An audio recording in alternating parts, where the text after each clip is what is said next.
Hey everyone, it's Rowan here. Welcome back to the channel. In today's video, we're going to go over some cool finds that can help you level up your desk setup. These are the sorts of things that are useful to have around and just make your space that much more enjoyable. Nothing over the top, just some practical upgrades that I've really been loving.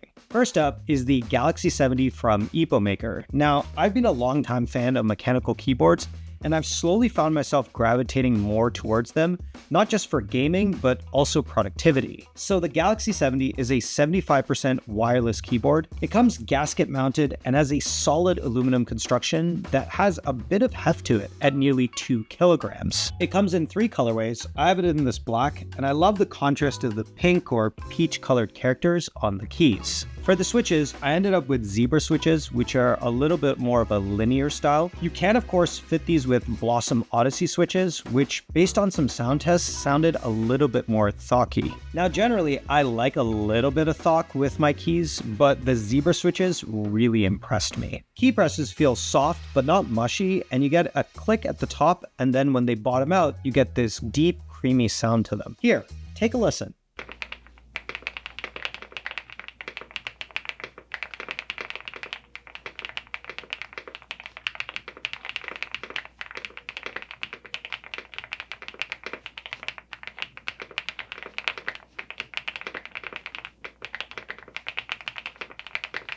Now, with the switches, they are pre-lubed and hot swappable, so you can customize this keyboard to your liking. Of course, there are a few other features that I do want to mention. The entire keyboard is RGB with various lighting effects, and it does have this really cool accent light bar. There's a metal knob in the top right that you can use for volume control, and the ability to connect up to 3 devices using Bluetooth 5.0, the included 2.5 gig dongle that's hidden behind this compartment here, or via USB-C, which is also used for charging. One last thing I did want to mention is this keyboard isn't height adjustable, so there's no kick out feet to adjust the angle. A really quick solution for that is to get a wrist rest like this one from Glorious. Definitely helps to make the typing experience a lot more comfortable. Next up, we have the Sennheiser IEM 200s. Now, most of the time I'm an AirPods Pro kind of guy, but I was looking for something that I could use more at home. So I spent a bit of time doing some research and read a lot of reviews, and all of the comments seem to lead back to the IEM 200s. The earbuds are shaped comfortably to sit in your ear, and these flexible ear hooks make sure they stay in place. And they also sound really great.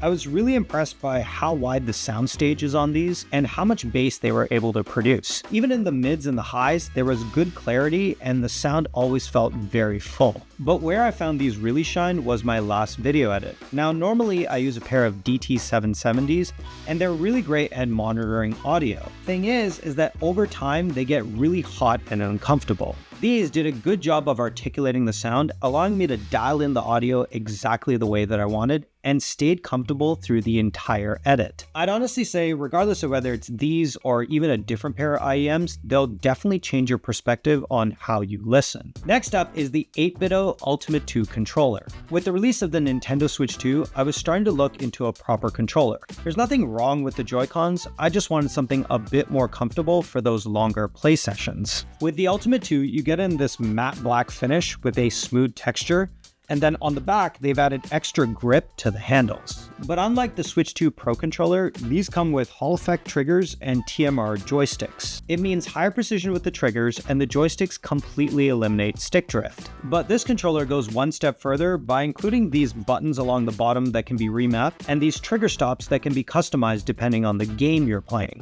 Connectivity-wise, you can either use Bluetooth or wire in via the USB-C port, and it's also compatible with Windows, which means you can enjoy gaming on your PC. So this next one is not just for your desk setup, but makes a great addition to any space, and it's the Tidbyt 2. At its core, the Tidbyt is a pixel display that can show you various pieces of information like today's weather or the box score for your favorite sports team. And there's a ton of really useful apps including CNN, Spotify, Formula 1, and even some fun ones like Who's That Pokemon? And even though some of the apps are made by the Tidbyt team, a lot of them are actually made by the community, and they have some really good documentation in case you want to build your own. Of course, as I said, this is the second generation, and it does have some key improvements over the first generation. It has a much better, more vibrant pixel display, a touch button along the top to swipe between apps, an included speaker so you can use your Tidbyt like an alarm, and the ability to prop it up like I have here, or even wall mount it. In terms of my daily use, I use the Tidbyt to track the weather or some of my favorite stocks, or catch up on some breaking news.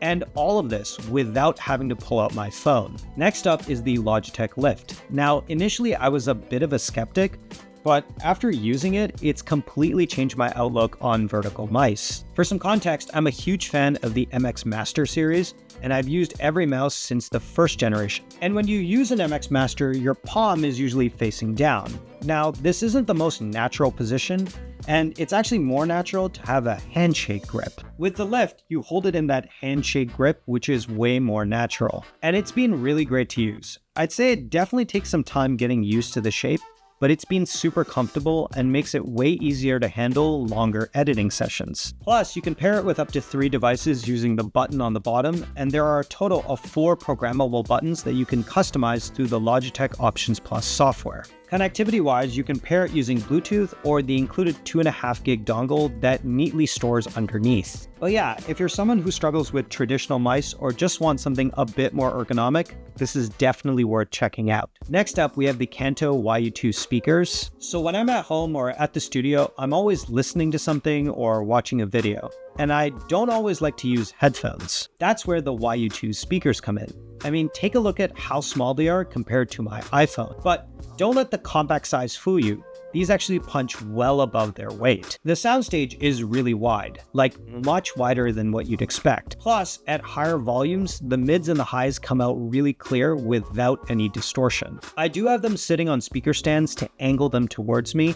I just found by angling them, it makes a big difference in the sound quality. Connectivity-wise, you can use the 3.5mm jack or USB input, and if you need a little bit of extra bass, they even have a subwoofer out. I've actually been super happy running them without a subwoofer, but the option is there if you want it. Now, comparing these to the speakers I have at home, which are the Audio Engine A2 Pluses, these are actually quite comparable on sound quality, and oftentimes you'll find the Kantos for about $100 cheaper than the Audio Engines. Honestly, they're a solid upgrade for any desk setup. Moving on to the desk mat, I'm using this one from DeltaHub. Now, I've tried a bunch of different mats, everything from leather to synthetics, but I always seem to gravitate back towards felt. The felt is really soft to the touch and allows my mouse to glide over the surface with the perfect amount of friction to give me precision. And then along the bottom, there's this grippy dot grid that keeps the mat from moving around, and it does a really good job of staying in position on my desk. This one here comes in this light gray color and goes really well together with my desk setup,